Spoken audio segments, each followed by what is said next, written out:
This month, we're thrilled to have David Mansfield on the show, a composer, multi-instrumentalist, producer, and arranger with a long and storied career.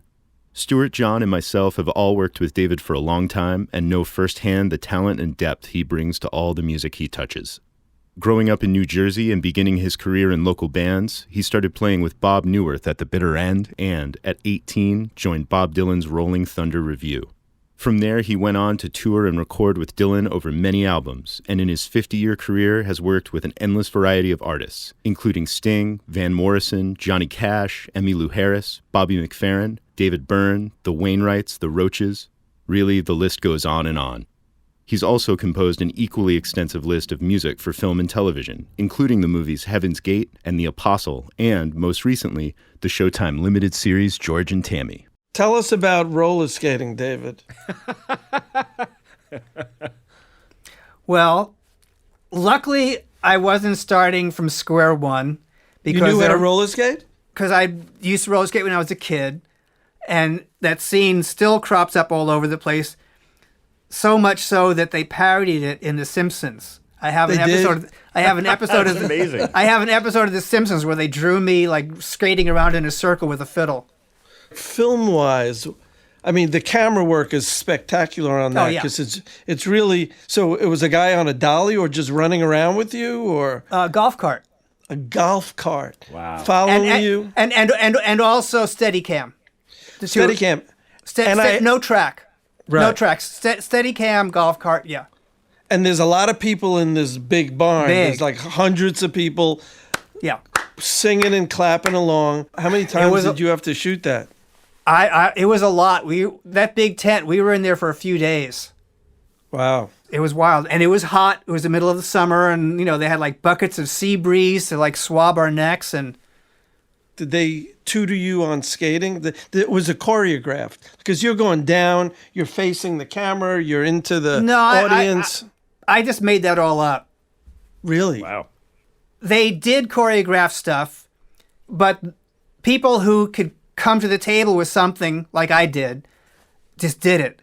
Like there was another guy, Michael Christensen from the Big Apple Circus, and he could skate and juggle pins. So he did that. Was that Leonard Bernstein's era? Yeah, it was. Wow. Amazing.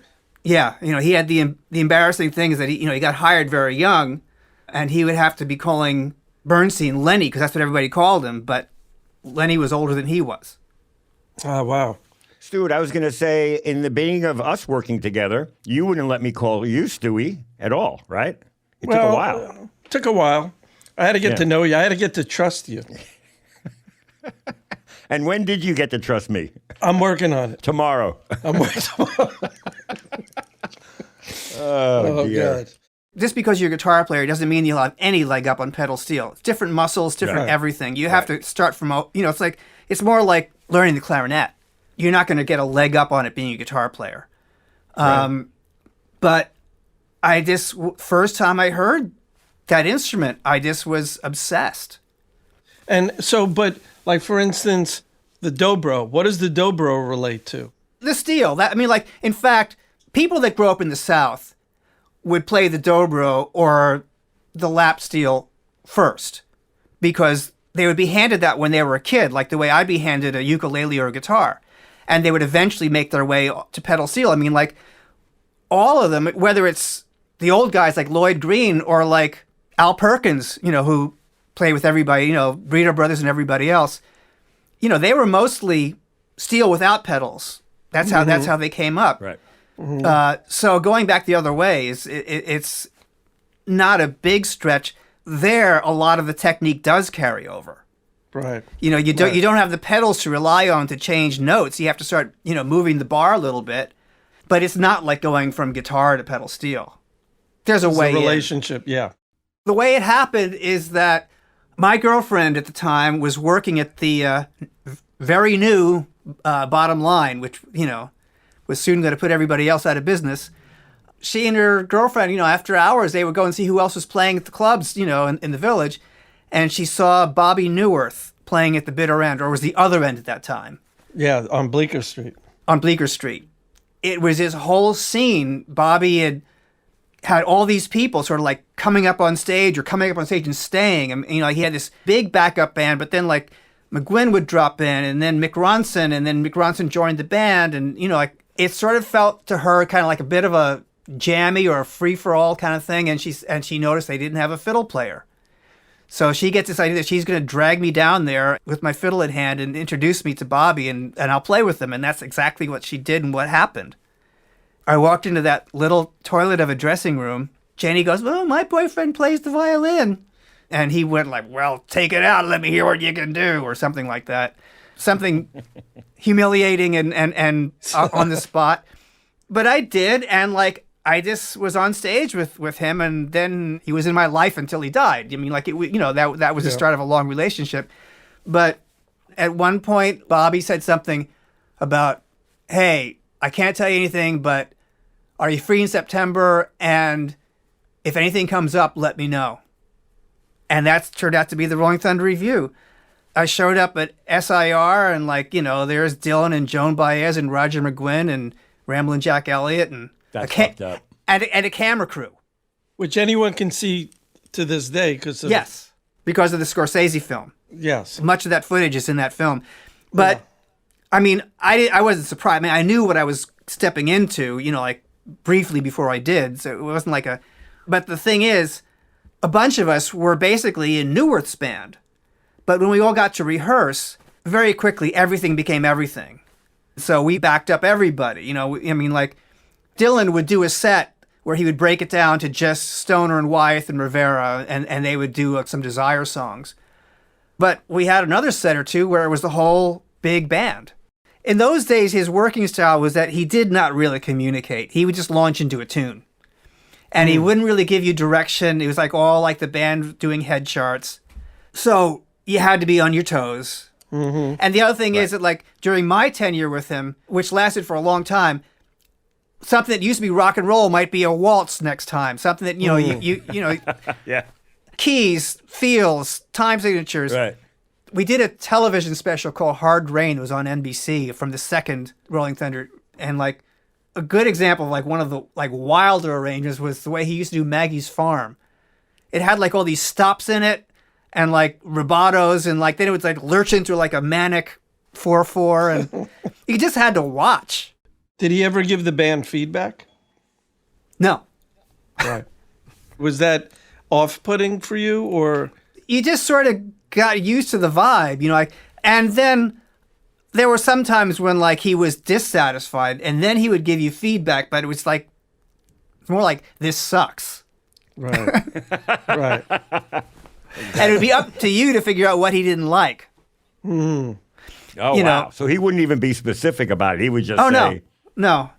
The other thing is about Bob is that I'd had some experience with him, or with friends of mine that had worked with him, where he would be dissatisfied, couldn't really explain what it was, and he would fix it by making a change in the lineup, you know, Right. by getting a new musician or a new entire band.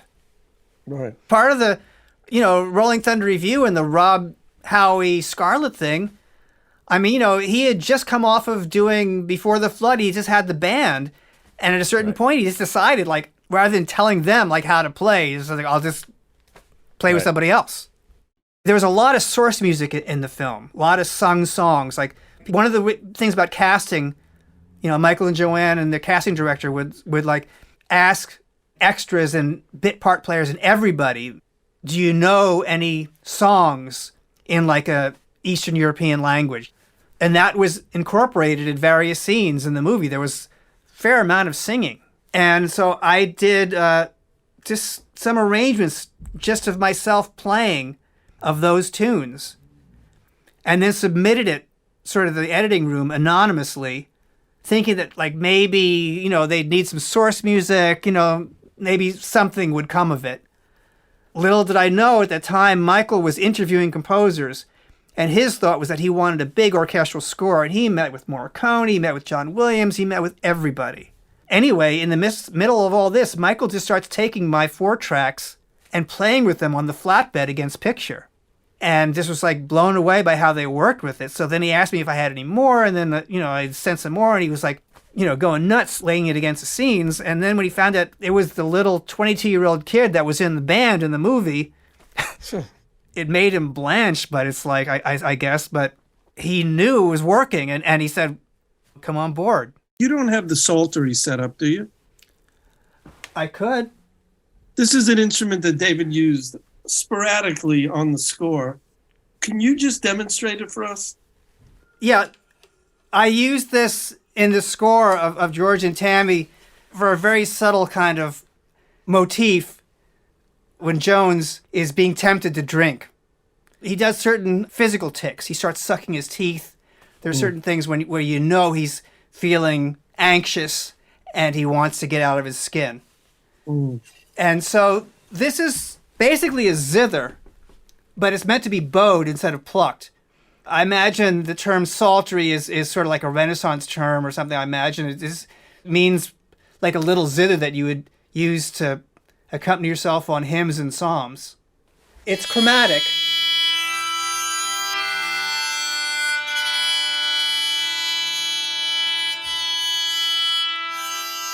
So these bows come with it. I use sometimes violin bows because they're longer, so I can have, and it's just a very ethereal, very quiet little sound.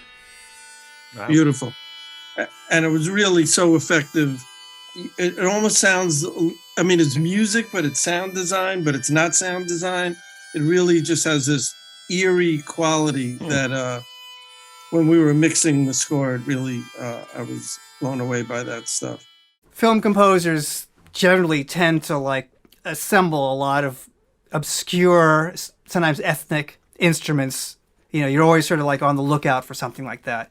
And of course, these days, it's a sample library because there could be some wonderful exotic instruments, but nowadays, people are doing really good things with these sample libraries, and it's totally a legitimate way to go. In fact, the big guys in LA will look around for instruments like that. Then they have somebody on their staff go and sample the whole thing. That's one of the things that, that the Hans Zimmers and all the rest of the guys who are at the top of the heap, that's part of what their staff does. Right. We should call you Hans Zither. Boom. Film composers generally tend to assemble a lot of obscure, sometimes ethnic instruments. You're always sort of on the lookout for something like that. And of course, these days, it's a sample library because there could be some wonderful exotic instruments, but nowadays, people are doing really good things with these sample libraries, and it's totally a legitimate way to go. In fact, the big guys in LA will look around for instruments like that. Then they have somebody on their staff go and sample the whole thing.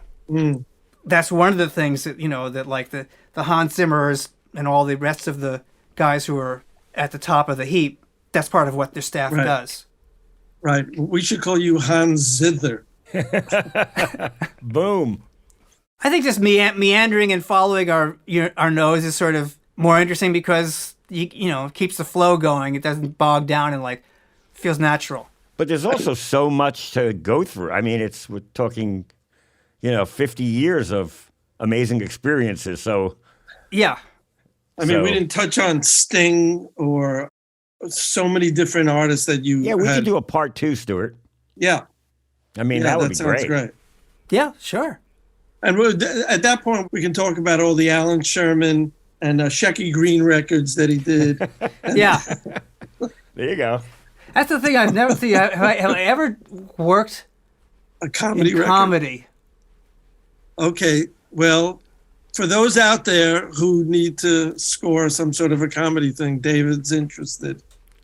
I have scored comedies. I do like writing, music to get people laughing. For extras from the episodes, like playlists, links, and videos, head over to gearclubpodcast.com. Sign up for the newsletter, and come say hi and follow us on Facebook, Instagram, and Twitter at Gear Club Podcast. Thanks for listening. And please, if you like what you hear, let us know and leave a review.